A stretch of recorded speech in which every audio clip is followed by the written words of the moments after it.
and Marty Robinette. You're watching Komo News.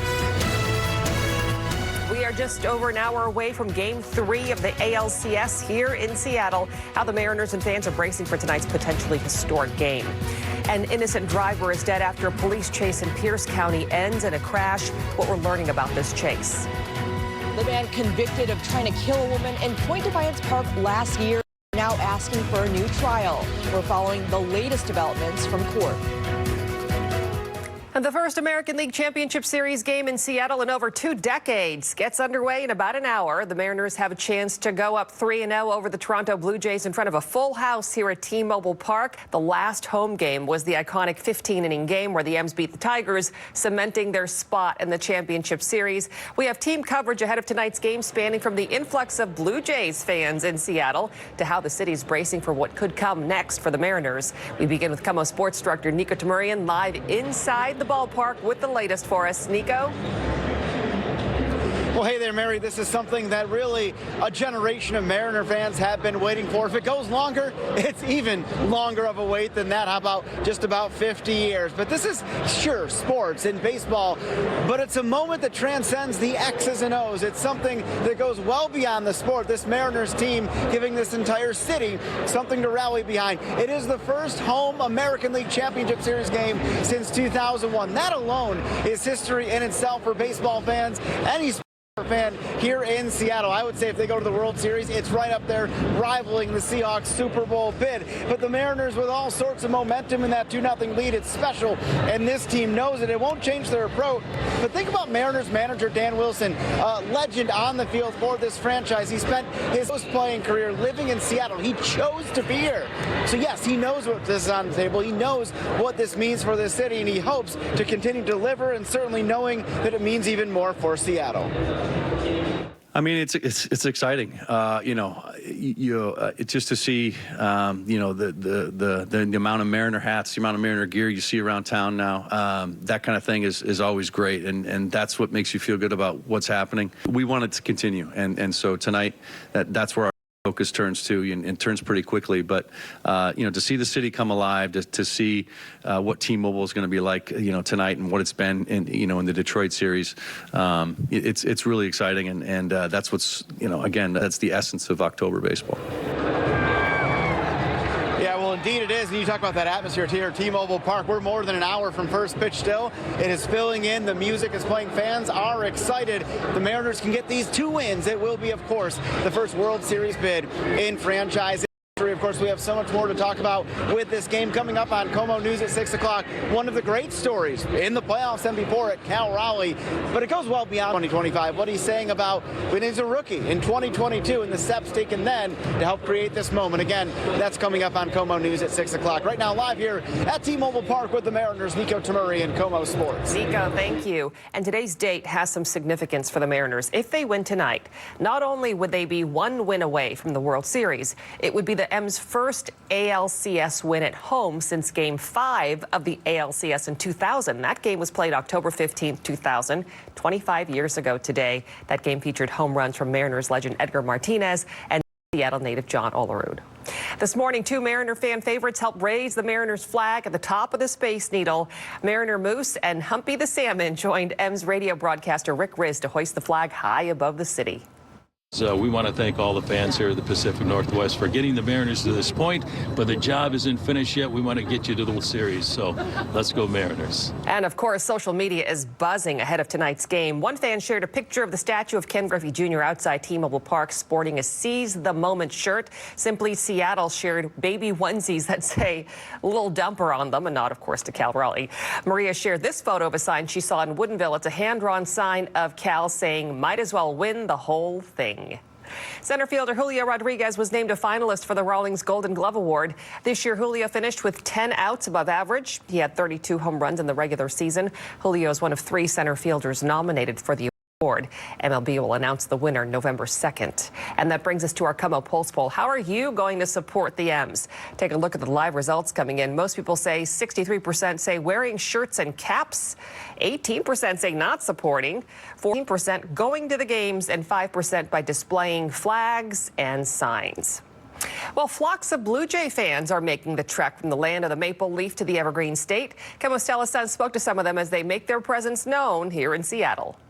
The Blue Jays are flying in, hoping to pick up the slack after last 2 losses in Toronto. Fans we spoke with are feeling a mix of emotions as they prepare for round 3 here at T-Mobile Park. Here's his 1-2, Rodriguez. It's called America's favorite pastime, but the sport is loved beyond borders. Toronto's our team, and it's the only team that our country has to cheer for. From the land of the maple leaf. We're from Alberta. We're from Vancouver.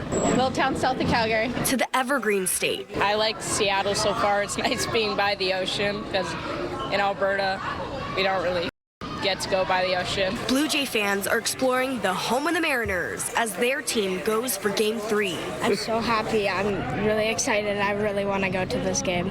It's my dream come true. We're going the next 3 games. Yeah, it's about to be 3-2 Toronto in 3 days. You're going all 3 games? All 3 games, yeah. What happens if there's just 4? It's not going to be. I feel like, the vibes are always high in Seattle. I think the Jays do pretty well here, so hopefully we turn it around today. But like we said, we also show a little solidarity with the with the Seahawks too. So we're hoping if not the Jays, then it'd be nice to see the Mariners in the finals too. However the American League Championship Series plays out, Blue Jay fans say the memories made, they'll cherish. It's pretty special, I'm not going to lie. I took them in 2015 when the Blue Jays were in the series there. They were a little young at that point, so I don't think they remember much, but getting the opportunity to come down here and get to watch them play, it's like a dream come true for me. We just bought a new townhouse and we're closing on it this month, so financially it's not a great time, but we thought this opportunity only comes once in a lifetime, and we're going to remember this trip for the rest of our lives. Son, Komo News. Oh man, Canadians, they are so nice. All right, let's take a live look at T-Mobile Park. The roof is wide open. It has been a gorgeous fall day.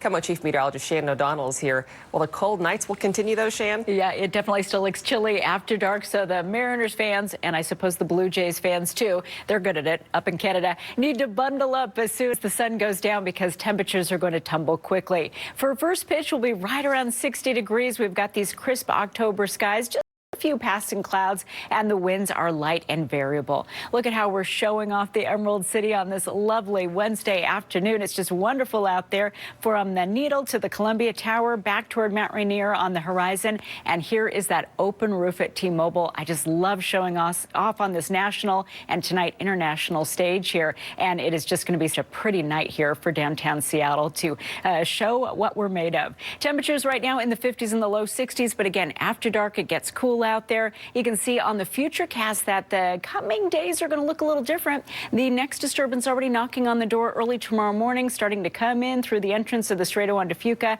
Tomorrow afternoon, in time for Game 4, there will be a few passing showers, so it might have to be a roof closed sort of event on Thursday. And if we need a Game 5 on Friday. I don't think we will, but just in case, you can see some scattered showers out of the gate in the morning hours, and then by the afternoon it does look pretty dry. So likely able to open up that roof on Friday if we do need that game. Overall, it is gorgeous out there right now, Mary. That slim chance for scattered showers tomorrow afternoon, and a few are going to linger a little longer into Friday. The weekend forecast, however, looks stormy, so we'll talk more about that in just a couple of minutes. All right, sounds good. Thank you.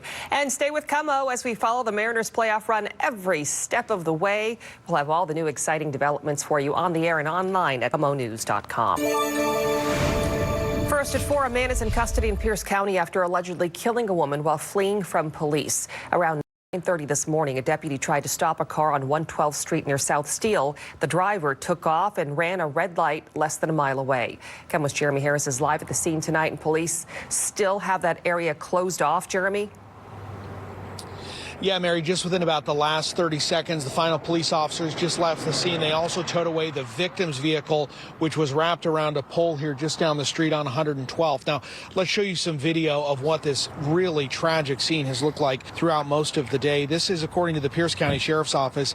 A deputy saw a car that was connected to a man with warrants from the Washington Department of Corrections. When that deputy turned his lights on to try and stop it, that's when that car took off. The driver in the fleeing Chrysler 300, according to police, blew through a red light, striking an innocent driver who was passing through the intersection.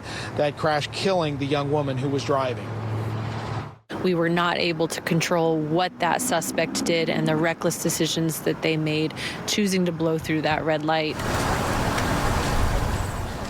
That driver got out of the crash car, ran off, and was chased down by a deputy about a block from that crash scene. While we don't know the suspect's name yet, we do know that law enforcement in the area here were on the lookout for him, and we know that he has a criminal record. Now, we are told by the sheriff's office that they expect to take him to the Pierce County Jail and book on charges of vehicular homicide, eluding, and potentially even more. Coming up on Komo News at 6 o'clock. We spoke with some of the witnesses who were in the area when this happened. We also just got some new video from one of those witnesses of the moment of when that suspect was arrested. For now, reporting live in Parkland, Jeremy Harris, Komo News. Jeremy, extremely tragic situation. You mentioned that this whole thing happened very quickly. How long had police been chasing the suspect?